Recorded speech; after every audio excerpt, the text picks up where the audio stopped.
In this video, I'll show you how to download video from Viggle AI. Firstly, launch the Viggle AI app on your mobile device. Locate the video you wish to download. You can do it from the mobile device or website. Tap on the video to open it, then look for a download icon or option. Then tap it to save the video to your device's gallery or designated folder. If the above method are unavailable or you prefer an alternative, while viewing your video on Viggle AI, copy the video's URL from the address bar.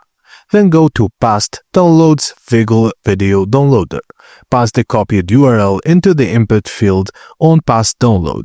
Then click the Download button to save the video on your device. If you need further assistance or have specific questions, feel free to ask. And that's it, guys.